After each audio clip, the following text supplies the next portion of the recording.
السلام علیکم ناظرین، روشن پاکستان کے چینل سے میں ہوں شفیق شجاعت۔ ناظرین، آج ہم گاؤں بھوکن میں موجود ہیں جو کہ حجرہ شاہ مقیم سے تقریباً 3 کلومیٹر کے فاصلے پہ واقع ہے۔ آج ہمارے ساتھ ایک نہایت ہی معزز مہمان موجود ہیں، محترم میاں جاوید اقبال وٹو صاحب۔ آپ سابقہ نائب ناظم رہ چکے ہیں اپنے حلقے میں، اور اپنے حلقے میں لوگوں کے دلوں پہ راج کرتے ہیں اور عموماً جو اس علاقے کے کمزور لوگ ہیں ان کی مدد کرتے رہتے ہیں۔ پچھلے دنوں گاؤں بھوکن میں پانی کی نکاسی کا ایک مسئلہ تھا، تو آپ نے وہ بھی اپنے تعاون سے اپنی مدد آپ کے تحت خود ہی حل کروایا، جس میں آپ نے تقریباً 70,000 کی جو کثیر رقم ہے اپنی جیب سے لگائی۔ یہ عموماً سماجی کاموں میں بھی دلچسپی لیتے رہتے ہیں، بہت اچھے انسان ہیں، خوش اخلاق ہیں۔ آج ہم میاں جاوید اقبال وٹو سے گفتگو کریں گے، یقیناً ان کی جو گفتگو ہے ہمارے ناظرین کو اچھی لگے گی۔ السلام علیکم جاوید صاحب۔ وعلیکم السلام۔ جاوید صاحب، یقیناً جو بندہ آپ سے ملتا ہے اور آپ کے اخلاق سے متاثر نہ ہو، میرا دل نہیں مانتا۔ بہت اچھا اخلاق ہے آپ کا، ملنسار بھی آپ ہیں۔ تو یہ فرمائیے کہ جو پچھلے دنوں آپ نے وہ پانی کا جو مسئلہ تھا نکاسی کا، وہ کیا معاملہ تھا؟ وہ تقریباً سارے گاؤں کا پانی بند ہو چکا تھا، جو نالیاں وہ تالاب میں پڑتی تھی وہ بند ہو گئی تھی، لوگوں کے گھروں میں پانی رکنے لگ گیا تھا۔ تو میں نے اس کو محسوس کیا، میں نے مخیر حضرات سے بھی اپیل کی، لیکن میرے ساتھ کسی نے تعاون نہیں کیا۔ میں نے اپنی مدد آپ جو کر سکتا تھا تقریباً 70-75 ہزار میں نے اپنی جیب سے لگایا، وہ مسئلہ حل کرایا، لیکن وہ ابھی عارضی حل ہوا ہے، پکا حل نہیں۔ میں پھر بھی حکام بالا سے گزارش کرتا ہوں کہ ہمارے گاؤں کی جو نکاسی آب کا مسئلہ ہے اس پر ترجیحاً اس پر عمل کیا جائے۔ ترجیحاً یہ میں آواز حکام بالا تک پہنچا رہا ہوں، اس مسئلہ کو حل کیا جائے۔ یعنی کسی بھی وقت وہ جو پانی کا نکاسی کا مسئلہ بند ہو سکتا ہے، بند ہو سکتا ہے، دوبارہ بند ہو سکتا ہے۔ جب بارش کا خطرہ ہے، بارش اگر زیادہ ہوگی تو پھر یہ مسئلہ بہت زیادہ گمبھیر ہو جائے گا۔ اچھا وٹو صاحب، یہ جو آپ کا حلقہ ہے گاؤں بھوکن، یہ محترم افتخار چچر صاحب کے حلقہ جی، یہاں کے MP افتخار چچر صاحب ہیں۔ تو افتخار چچر صاحب تو کافی ورکر ہیں اور بہت کام کرتے ہیں، تو کبھی آپ نے ان سے گزارش نہیں کی؟ لیکن وہ ابھی تک انہوں نے ہمارے گاؤں کا تو ابھی کوئی کام نہیں کیا۔ کوئی کام نہیں کیا؟ گلا شکوہ ہے ان سے؟ نہیں، کوئی گلا شکوہ نہیں، لیکن وہ اچھے انسان ہیں، لیکن میں سیاسی طور پر ان کے ساتھ نہیں ہوں، میں میاں منظور احمد وٹو کے ساتھ ہوں۔ لیکن یہ تو پورے گاؤں کا مشترکہ کام ہے، اس گاؤں میں لوگوں نے ان کو ووٹ بھی دیے ہیں، ان کے ساتھ ہیں لوگ ان کی پارٹی کے۔ تو ایک بار آپ گزارش کر کے دیکھتے تو صحیح، شاید مان جاتے۔ چلو کوشش کریں گے جی۔ اچھا ٹھیک ہو گیا۔ اچھا وٹو صاحب، اس کے علاوہ آپ کے جو گاؤں کے مسائل ہیں، وہ خصوصاً جو ہم آئے ہیں تو راستہ دیکھا ہے، وہ جو چوک ہے، چوک سے جب گاؤں کو داخل ہوئے وہ سڑک بھی ٹھیک نہیں ہے۔ اس کے علاوہ میں نے سنا ہے کہ باقی جو 2-3 راستے ہیں وہ بھی ٹھیک نہیں، وہ سارے ٹوٹے ہوئے ہیں۔ یہ چوک بھوکن والی اور ایک اسٹوڈنٹ اسٹاف سے سڑک آتی ہے جو ہمارے گاؤں کو، یہ بھی ٹوٹ پھوٹ کا شکار ہے۔ اچھا، اور وہ دوسری جو منڈی احمد آباد روڈ یعقوب کانٹے سے آتی ہے گاؤں کو، وہ بھی خراب ہے۔ تینوں راستے ہی خراب ہیں۔ اچھا، یہ جو اسٹوڈنٹ اسٹاف کون سا کاؤنٹ ہوتا ہے؟ یہ اسٹوڈنٹ اسٹاف یہ ہمارے نزدیک ہی ہے، جو جب اسٹوڈنٹ جاتے تھے نا بسوں پر، جی، تو وہ ہمارے گاؤں کے جو اسٹوڈنٹ تھے وہ ادھر سے بس پر سوار ہوتے تھے ادھر، اس لیے اس کا نام اسٹوڈنٹ اسٹاف رکھا۔ یعنی 3 راستے ہیں جہاں جو آپ کے گاؤں کو آتے ہیں، اور تینوں راستوں کی جو سڑک ہے وہ بالکل بسیدہ حالت ہے، ناکارہ حالت ہے، بالکل صحیح حالت اس کی نہیں ہے۔ ہاں جی۔ اچھا وٹو صاحب، اس کے علاوہ آپ کے جو گاؤں بھوکن ہے اس کے کیا مسائل ہیں؟ اس کے مسائل تو کافی زیادہ ہیں۔ صحت کی جو سہولیات ہیں وہ ہمارے گاؤں میں نہ ہونے کے برابر ہیں۔ اچھا، ہاں، ادھر ہمارے اسپتال ہے لیکن وہ گاؤں سے بہت دور ہے، حنیف نگر۔ داخلی آبادی تو وہ موضوع بھوکن کی ہے، لیکن اتنا ہی سفر حجرہ شاہ مقیم کا ہے، اتنا ہی اس کا ہے۔ رات کو لوگ بیمار ہو جائے، اچانک کسی کو مسئلہ پیدا ہو جائے تو ہمارے گاؤں میں کوئی سہولت نہیں، یا ایک ڈسپینسری کی، زیادہ نہیں تو ڈسپینسری تو ہونی چاہیے۔ یعنی آپ کے گاؤں میں ایک ڈسپینسری کی ضرورت ہے، کم از کم چھوٹے پیمانے پہ رات کو کوئی ایمرجنسی بن جاتی ہے تو کوئی مریض جو ہے وہ فوری طور پہ ڈسپینسری لے جایا جائے۔ اچھا، اس کے علاوہ جو مسائل ہیں تعلیم کے، ان کے بارے میں آپ کچھ کہنا چاہیں گے؟ تعلیم کے مسائل وہ تو ہمارے لڑکیوں کا بھی مڈل اسکول ہے، لڑکوں کا بھی آئی ہے۔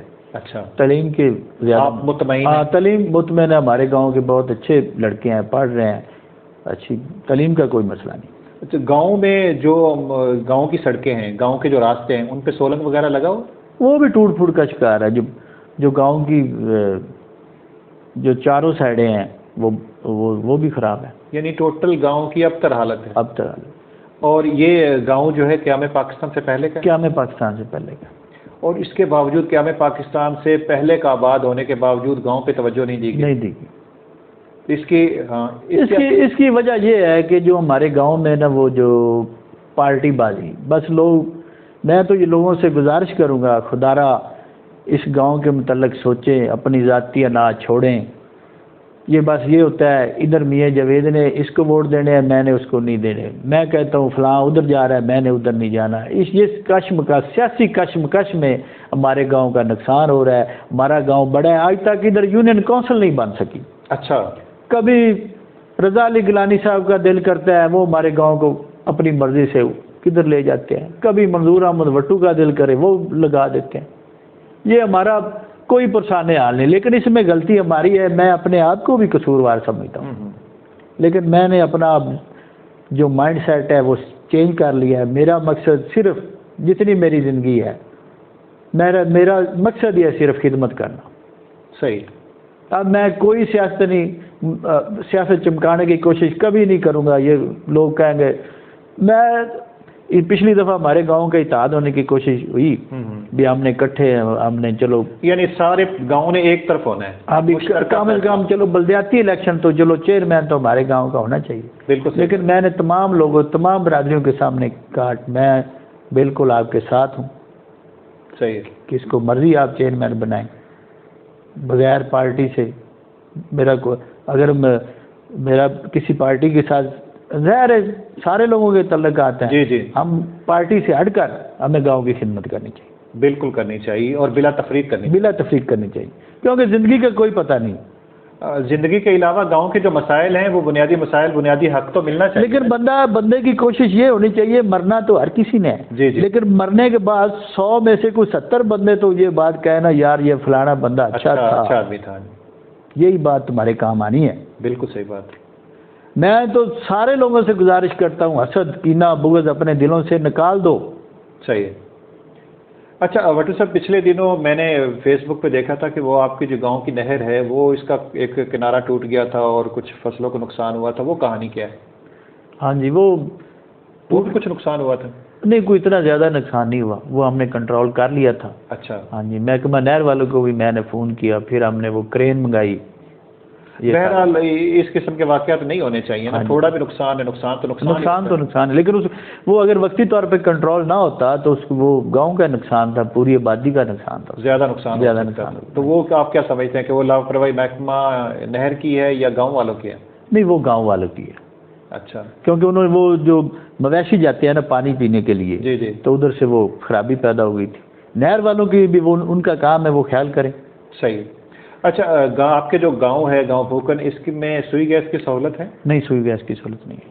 تو کبھی سوچا نہیں ہے بھئی سارے جو گرد و نواح کے گاؤں ہیں ان میں اکثریت گیس آ چکی ہے اور آپ کا جو گاؤں قیام پاکستان سے پہلے کا گاؤں ہے اس میں میں اس کی بنیادی وجہ آپ کو میں نے بتا دی ہے نا. جو سیاستدان ہے وہ کہتے ہیں ہم کو آدھے ووٹ تو مل ہی جانے. اچھا چلو، آپ گاؤں میں پارٹی بازی ہے نا، وہ لوگ بس نہیں. آپ دیکھیے، آپ اتنے اچھے اخلاق کے مالک ہیں، تو اس وقت جو نون لیگ برسر اقتدار ہے، افتخار چھچر صاحب جو ہیں اس وقت برسر اقتدار، تو آپ انوائٹ کیجئے نا، چائے پہ بلائیے انہیں. کوئی بات نہیں، کوئی فرق نہیں پڑتا. آپ نے کوئی اعلان تو نہیں کرنا نون لیگ میں جانے کا، آپ نے اپنے گاؤں کے مسائل کی بات کرنی. تو چودھری صاحب کو سوچنا چاہیے نا، ابھی وہ ہمارے گاؤں کا کام کریں. جب وہ اچھے کام کریں گے تو یعنی شاید لوگوں کے دل میں نرم گوشہ آ ہی جائے گا. اگر ہم اپنے چینل کی توسط سے ان تک پیغام پہنچائیں اور آپ کا جو میسج ان تک پہنچے وہ آپ کے پاس. میں تو اپنے پورے گاؤں کا میسج دے رہا ہوں نا جی. اچھا نہیں، آپ چائے پارٹی کا اہتمام کرنے کے لیے تیار ہیں چھچر صاحب کے لیے؟ اور ہم یہاں آئیں گے اور چھچر صاحب کا باقاعدہ ان سے گفتگو کریں گے. انشاءاللہ آپ کے مسائل حل ہوں گے. آپ نے اعلان نہیں کرنا کہ آپ ان کے ساتھ ہیں، آپ نے مسائل کی بات کرنی ہے. دوسری بات یہ وٹو صاحب کے مسائل کسی سے بھی حل کروانے ہو تو یہ اس میں دل بڑا رکھنا چاہیے. جب آپ آپس میں اتحاد کر سکتے ہیں تو چھچر صاحب سے بات کیوں نہیں کر سکتے؟ جتنی میں نے ان کی تعریف سنا ہے بڑے ایکٹیو ممبر ہیں. تو دل بڑا کریں. آپ جہاں بھی ہیں وٹو صاحب کے ساتھ ہے، جس کے ساتھ بھی رہیں. لیکن گاؤں کے مسائل پہ بات تو کریں. جی ایگری ہے میرے ساتھ؟ جی گاؤں کے مسائل پر تو میں ہر فورم پر بات کرتا ہوں اور زبردست. ٹھیک ہے, ہم گزارش کریں گے چھچر صاحب سے. جی وہ تو پھر میں اپنے دوستوں سے مشورہ کروں گا جی. چلو ٹھیک ہو گیا. اللہ کرے کہ آپ کے جو گاؤں کے مسائل ہیں اگر چھچر صاحب تک ہماری ویڈیو پہنچتی ہے یا کسی اور جو میاں معین بٹو صاحب میاں معین بٹو صاحب تک پہنچتی ہے, جس تک بھی پہنچتی ہے, آپ کے گاؤں کے مسائل حل ہو جائیں تو ہم یہ سمجھیں گے کہ ہماری ویڈیو جو ہے وہ کام آ گئی. اچھا بٹو صاحب یہ فرمائیے کہ آنے والے میاں معین بٹو صاحب تو اس گاؤں سے جیتے ہیں نا جی. جی ہاں, تو ان کا بھی اس وقت بیسیکلی دیکھیں نا, ہمدردی آپ کی بیسیکلی کس کے ساتھ ہے؟ میری ہمدردی جی بیسیکلی میاں منظور احمد بٹو صاحب کے ساتھ. اچھا ایک بات تو بتائیے, بٹو صاحب جو ہمارے منظور احمد بٹو صاحب ہمارے لیے یقیناً محترم ہیں, جب وہ اقتدار میں تھے, جیتے بھی ہیں, تو انہوں نے اپنے دور میں اس گاؤں کے مسائل کیوں نہیں حل کروائے؟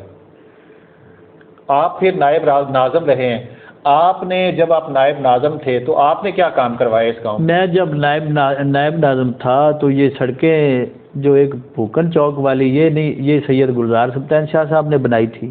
باقی یہ دونوں سڑکیں جب میں نائب ناظم تھا, ڈسٹرکٹ ناظم سید سجاد حیدر کرمانی صاحب تھے, ایک گاؤں کی سڑک انہوں نے بنوائی. ایک یہ جو اس وقت کی ایم پی اے تھی مخصوص نشست پر محترمہ انجم خالد صاحبہ, جی اس نے مہربانی کی, یہ ان سے میں نے گرانٹ لی تھی. میں نے یہ سڑکیں 2 سڑکیں میں نے بنوائی تھی. اس وقت سولنگ میں نے بہت زیادہ آبادیوں میں لوایا, نکاسی آپ کے مسئلے, نالیاں بنوائی. جو یہ ہمارے ساتھ ہے 5 مرلہ اسکیم, ادھر ایک آبادی احمد نگر ہے. تقریباً ہر آبادی میں گاؤں میں نے جو کوشش ہو سکی میں نے وہ کیا کروایا تھا. صحیح. اس وقت ہمارے ایم این اے تھے سید شمسام علی شاہ بخاری صاحب. اچھا, یہ انہوں نے مہربانی کی تھی مجھے یہ سولنگ نالیاں وغیرہ. صحیح. اچھا آپ یہ فرمائیے کہ آنے والے دنوں میں بلدیاتی الیکشن ہونے جا رہے ہیں, انشاءاللہ ہوں گے؟ ہاں جی, ارادہ ہے؟ جی انشاءاللہ جی. اگر دوستوں نے لوگوں نے چاہا تو میں تیار ہوں. اگر اور کوئی دوست لڑنا چاہتے تو میں اس کے ساتھ. میری یہ کوشش یہ ہوگی کہ ہمارا اپنے گاؤں کا چیئرمین ہونا چاہیے. صحیح. کیونکہ ہمارا گاؤں بڑا ہے, ہمارے ساتھ پہلے بھی زیادتیاں ہوتی رہیں. جو چیئرمین بن جاتا ہے وہ ظاہر ہے اس نے اپنے گاؤں میں کام کروانا ہے. اچھا ایک بات تو مجھے سمجھ آتی ہے کہ ہمارے عموماً جو سیاستدان ہیں بٹو صاحب, وہ جو پارٹی جیتتی ہے, ہمارے M N A M P A صاحبان اس پارٹی میں شمولیت اختیار کر لیتے ہیں. تحریک انصاف کی مثال ہے, اس سے پہلے نون لیگ کی مثال ہے. تو آپ ایسا کیوں نہیں کرتے؟ جو ممبر جو ہیں, جو ایم این اے بنتا ہے, جو ایم پی اے بنتا ہے, جو حکومت میں ہو اس کی سائڈ پہ ہو گئے اور اپنے گاؤں کے کام کروائے, اور اس کے بعد جب نیا M N A M P A بنا اس کے ساتھ ہو گئے. ایسا آپ کیوں نہیں کرتے؟ بس میری خامی سمجھ لو کچھ, میرا ضمیر نہیں اجازت دیتا. حالانکہ میاں صاحب کے ساتھ میرا تقریباً میں نے جب سے یہ خدمت کا آغاز کیا میں میاں صاحب کے ساتھ ہوں, لیکن میں نے آج تک میاں صاحب کا ایک وصف یہ ہے جو میں اس سے متاثر ہوں, میاں منظور احمد بٹو صاحب کا, وہ اپنے ورکر کی عزت بہت کرتے ہیں. صحیح. اس کی عزت نفس کا خیال رکھتے ہیں. جو یہ کام ہے یہ تو پھر چلتے ہی رہتے ہیں, کوئی ہو گیا کوئی نہ ہوا. نہیں کبھی آپ افتخار چھچر صاحب سے ملے؟ افتخار چھچر صاحب سے میں نے کبھی خوشی غمی پر شادی نہیں تو ملاقات ہو جاتی ہے. وہ اتنی محبت نہیں دیتے؟ نہیں میں ویسے جھوٹ کیوں ماروں, میرا ان سے تعلق نہیں ہے. ابھی بائی دی وے ملاقات ہوتی ہے. صحیح. کبھی کسی شادی پر کٹھے ہو گئے. میں اس ویڈیو کی توسط سے میاں افتخار چھچر صاحب سے گزارش کروں گا کہ محبتیں بانٹیں, اور میاں جاوید بٹو صاحب آپ کی محبتوں کے متلاشی ہیں, ذرا شیئر کر کے دیکھیں. اور میاں صاحب جو ہے بٹو صاحب یہ بھی محبتیں بانٹنے والے انسان ہیں, ان کی ذرا دیکھیے, ان کی محبت دیکھیے. ہمیں تو ان سے مل کے بے حد خوشی ہوئی ہے. بہرحال بٹو صاحب آخر میں یہ چاہوں گا کہ آپ نے ہمارا چینل روشن پاکستان دیکھا, اس کے بارے میں کیا کہیں گے؟ میں نے آپ کے روشن پاکستان جو چینل اس کی پہلے بھی ویڈیو دیکھتا رہتا ہوں. صحیح. ہاں جی, آپ ماشاءاللہ بہت اچھا چینل ہے, آپ لوگوں کی خدمت کر رہے ہیں. جو ہمارے خاص کر دیہاتی علاقے کے جو مسائل ہیں آپ کو اس کو اجاگر کرنے کی کوشش کر رہے ہیں. میں آپ کے چینل کو خراج تحسین پیش کرتا ہوں. اچھا آخر میں چاہوں گا کہ کوئی آپ پیغام دینا چاہیں, کسی بھی سیاستدان کو پیغام دینا چاہیں, کسی نوجوانوں کو پیغام میں تو نوجوانوں کو یہ پیغام دینا چاہتا ہوں کہ اپنے دلوں میں جو نفرتیں ہیں وہ نکال دو, حسد بغض کینہ نکال دو, اور اور مشترکہ سوچ ہونی چاہیے، عوام کی خدمت کی سوچ ہونی چاہیے. یہ نہیں ہونا چاہیے کہ میں فلانی پارٹی کے ساتھ ہوں فلاں ہوں، یہ نہیں ہونا چاہیے. خاص کر جہاں ہم رہ رہے ہیں یہ مثال ہونی چاہیے کہ اس میں کوئی کسی کا برا نہ سوچے. رائٹ. اور آنے والے دنوں میں آپ انشاءاللہ الیکشن میں آئیں گے اور جیتیں گے. اور اگر مجھے موقع ملا جی، اگر مجھے لوگوں نے موقع دیا، پارٹی نے موقع دیا، پھر میں تیار ہوں، ورنہ مجھے اتنا شوق بھی نہیں ہے. خدمت انشاءاللہ یہ میرا جو مشن ہے خدمت کرنا. جیتے یا نہ جیتے آپ نے سماجی کام وہ انشاءاللہ میں کرتے رہنا انشاءاللہ جتنی میری حیثیت ہے اپنی حیثیت کے مطابق. میری ذاتی خواہش کا آپ جیسے اچھے لوگوں کو یقیناً سیاست میں بھی آنا چاہیے، اور خصوصاً یہ جو ہمارے جو نمائندے ہیں خاص طور پہ کونسلر، نائب ناظم، یہ تو آپ کو ضرور بننا چاہیے. آپ جیسے لوگ آگے آئیں گے، علاقے کے مسائل حل ہوں گے اور ہماری جو آواز ہے وہ آگے تک پہنچے گی. تو آپ سر نہ بھی آپ کا ذہن ہو، لوگ آپ کو نہ بھی کہیں، تو یقیناً جتنے آپ اچھے ہیں آپ کو الیکشن ضرور لڑنا چاہیے. تو باقی آپ سوچئے گا تو انشاءاللہ اللہ تعالیٰ آپ کو کامیابی دے گا اور اس گاؤں کے مسائل حل ہوں گے. ہم کوشش کریں گے کہ آپ کی جو آواز ہے ہم مقام بالا تک پہنچائیں، آپ کے گاؤں کے مسائل حل ہوں. اگر افتخار چچر صاحب، معین وٹو صاحب یا میاں منظور وٹو صاحب کوئی بھی ویڈیو دیکھتے ہیں، یقیناً وہ آپ سے محبتیں شیئر کریں گے. ہم آپ کا نمبر بھی دے دیں گے، اگر کوئی سیاستدان آپ کے نمبر پہ رابطہ کرنا چاہے تو آپ سے کر سکتا ہے. ناظرین، آپ نے محترم میاں جاوید اقبال وٹو صاحب کا انٹرویو دیکھا، سنا. آپ کو کیسا لگا؟ اگر اچھا لگا تو اس ویڈیو کو لائک کیجئے، کومنٹ میں کچھ نہ کچھ ضرور کہیے. اگر آپ نے ابھی تک ہمارے چینل کو سبسکرائب نہیں کیا تو اسے سبسکرائب کر دیں، ساتھ ہی بیل آئیکن کا بٹن ضرور دبا دیں تاکہ ہماری ہر آنے والی نئی ویڈیو آپ تک بآسانی پہنچ سکے. شفیق شجاعت کو اجازت دیجیے، ملتے ہیں کسی اور کے ساتھ. اللہ نگہبان، اللہ حافظ.